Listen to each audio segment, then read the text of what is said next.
So I want to talk with you too, since we got you up here as well today. The commission. Salute. I appreciate you coming through, man, for real. Yeah, 98 Doe in the house, you know what I'm saying, in the building. Talk to me a little bit about, you started rapping when you was young. You're quarter 5 years now. You got a project out now called Breathless 2. What made you take it seriously this go around and say, yo, let me put a project out.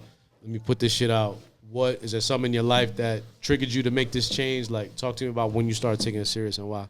See, music, honestly, is like, that's like therapy to me, you know what I'm saying? So I've been through a lot since the first Breathless drop. See, the first Breathless, man, that was like 23 songs, you know what I'm saying? There's a lot. So Yeah, it was like, a loaded project. So yeah, this one's only 10, but this one is just like, boom, boom, boom, boom, you know what I'm saying? It really means something. One thing, so for everybody tuning in now, I met up with you through a mutual friend. Yeah. And you had given me, I heard Breathless 1. Actually, pardon me, I saw one of your videos. You actually sent me a video. And I was impressed by not only the visual, but I was impressed with the skill side. When I heard this new project, you reached out to me like, yo, Tunecore, you know, we work together. We got some plans in motion for your release. And one thing I noticed immediately is that you had something to say. Yeah. You went through some shit, right? So things became more real. Yeah. And like you provoked an emotion for me when I listened to it, like, damn, I feel for this guy, right? He going through it. From Breathless 1 to 2, obviously the track listing is way different, but for you, what was the big difference between the two projects as far as the pen? Because you consolidated the project, right? Exactly. What made you focus on the pen more and more? Was it what you was dealing with, or again, was it something else that you were planning to do? Man, I was just in my zone whenever I was making this project, man. See, it took me probably about like, I'd say 5 months to really put it all together for Breathless 2. Yeah, there's a lot of things over there on Breathless 1 where I have a lot more like singing in there, more melodies. Right. I got in Breathless 1. Man, this one's just bar work, It's bro. bars, bro. Nah, like, and to me, that's, you know, that's one thing I love. Like, I was talking to my homie CJ, who was on the podcast last week about, he does the same thing. He does like a lot of melodic work. The hooks are very catchy. He does a lot of choruses. He be singing and shit. And that shit to me is so dope because it shows the musicality of shit, right? So you showed that on 1.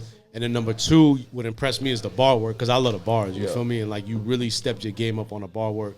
Who influences you, man? Like, when you go through your day needing to write or need that spark of inspiration, who's some of the artists that you know, really get inspiration from, whether it be a rapper, a musician? Like, who do you draw inspiration from? It just depends how I'm feeling, man. See, honestly, I listen to country. But other than that, man, like, it's real hip-hop, man. It's like, while Boosie's probably on the top of my list, you know what I'm saying? That's who I really grew up on. Yeah, shout to Boosie, man. Legend, man. Yeah, Boosie, Pac, and Nas, Pimp C, you know what I'm saying?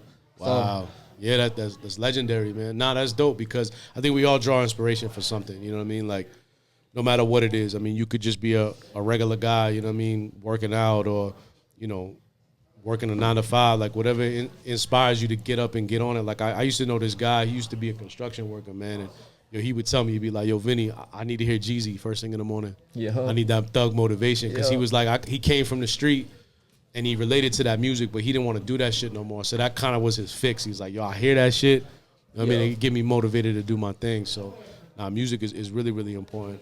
The other thing I wanted to ask you was, 505, we guys kind of talked a little bit about the scene out here, and you know, I lived here for quite a while, but I never really understood the hip-hop scene, and I'll tell you why. I had a collective that we worked on a lot of projects here in the city. We had a group called 49th ENT. Shout out to my brother J. Dot, Shame Dollars, Roddy Prime. Shout out to DZ.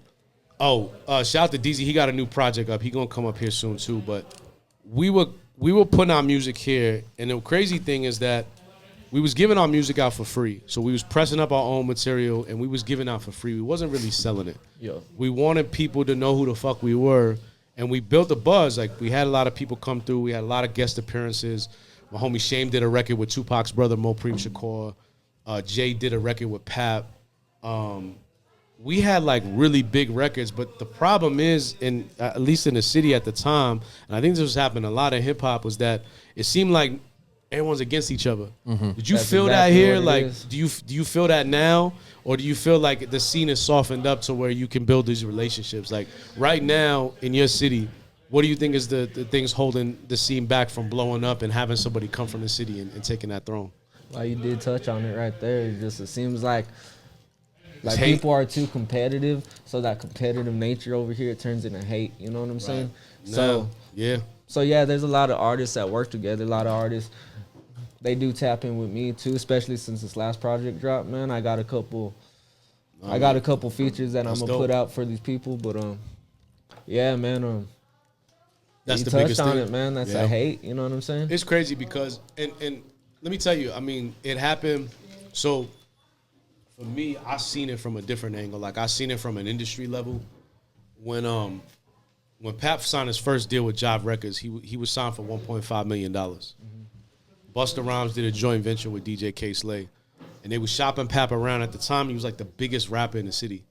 Nas wanted to sign him, Jay wanted to sign him, Bus wanted to sign him. So they had a bidding war for Pap, and Pap ended up signing with Jive Records, and at the time they had the Clips, Justin Timberlake, Britney Spears, or R. Kelly. The only hip hop act they had was the Clips. And he signed for them because it was 1.5. But the caveat to his deal is he signed with the owner of the label. The owner of the label's son was like, yo, Dad, this guy Papoose, he's incredible. Listen to this law library. Owner was psyched. Cool, let's sign him. Signed him to 1.5. As soon as we walked in that motherfucking door, all the A&Rs was burying us because we didn't come through them. They didn't find his mixtape on the street and say, yo, let me take this guy to my boss and let me get a part of his budget. Yeah. So we started dealing with hate.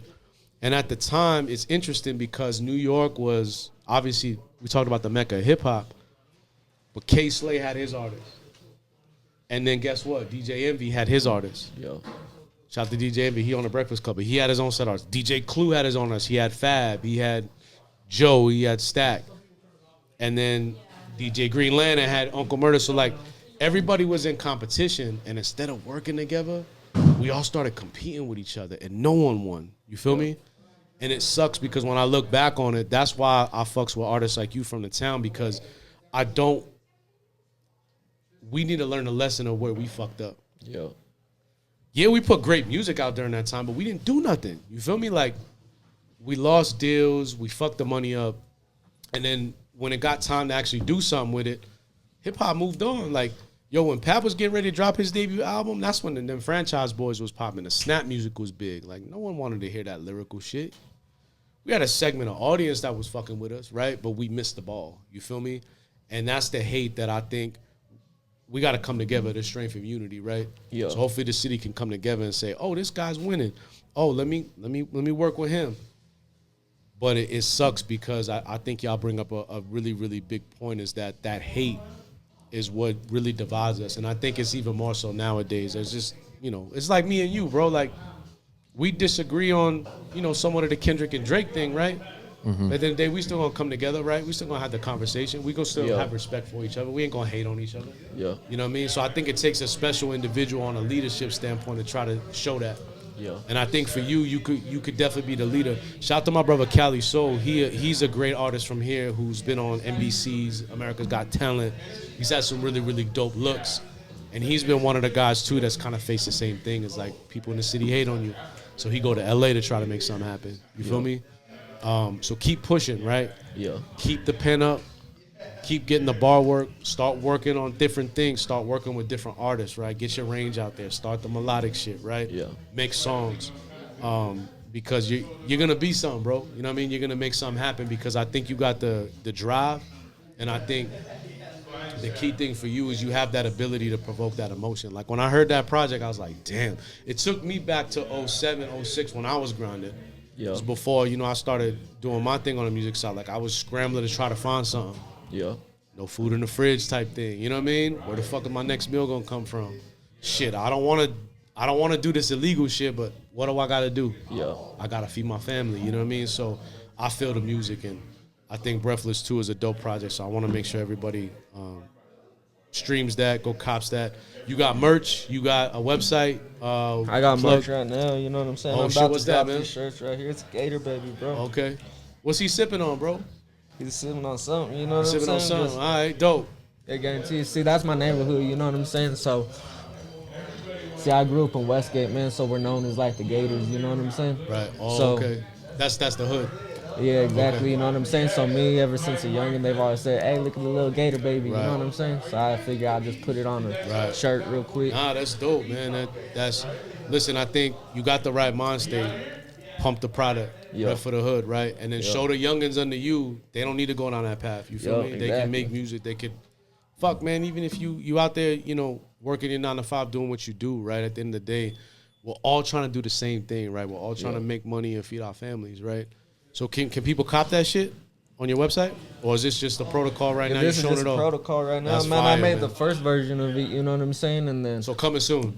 Yeah, that coming sold soon. out quick, man. So Dope. this one's coming out soon. That's You know what I'm fire, saying? It's an man. updated version. Yo, I need that shit, man. Yo, give me a hoodie or something, man. Come through next time with some hoodies and some I got hats, you. man. That's just fire. That's I got you, bro. Let everybody know where they can find you on your socials. You can find me on Instagram for the most part. So it's gonna be 98_DOE, DOE. So yeah, my YouTube. Go check out. It's called 98 Records. That's a YouTube page, or just type in my name, 98DOE. Should pop right up. That's dope. Yeah, you got some fire, man. And thank you for giving me the opportunity to work with you, man, because I think a lot of the time when a guy like me who's got the resources that I got and the knowledge that I got, I think there becomes this, like, guard. And you didn't have no guard coming in. We worked together. We made some things happen.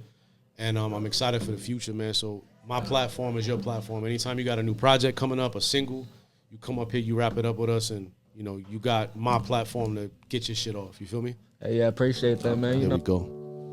Commission Cypher 98 Dope Freestyle. Let's go.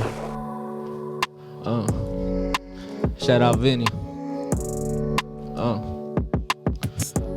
My loyalty will never leave my soul. I know I'm lit, so I can never trust another hoe. Al Pacino, black leather in the 3 C notes. Gray sofa with the soda that I got from Reno. I stay in silence cause I'm grimy, it be hard to find me. Never folding, always holding, I'm forever shining. Until they pick me up and put me in the ground. I keep her secrets to the grave, you won't hear a sound. See, Angie told me these are soul ties. I was blind to the fact that the soul lies. Now if I love you, then I got you. I'll treat you like a queen, wear my heart on my sleeve. So everything I say I mean. I know it's crazy, but lately I've been trying to find my peace. One hand is on the Bible, but my feet are in the streets. You could tell how I've been living by the way I talk and speak, by the way I squint my eyes. See, my straps ain't got no crease. I can't hang around no leech. See the hate when you've been looking. I can never be a rap before that. I tell them book me, look my girl in the eyes and told her that I'm not a rookie. I'm in love with your hustle, baby, not your pussy. Look, this loyalty, it really burned me. I'm always on my lonely, I can't let too many learn me. And I don't open up, I gotta keep my vision sturdy. I've been suffering in my heart since my dog tried to murk me. Yes, sir. Dope, man. All right. Yeah, the Commission Cypher, man, exclusive freestyle, man. Again, make sure y'all bar work, like, subscribe, 98_Dope Instagram. Make sure y'all follow him, man. But The commission.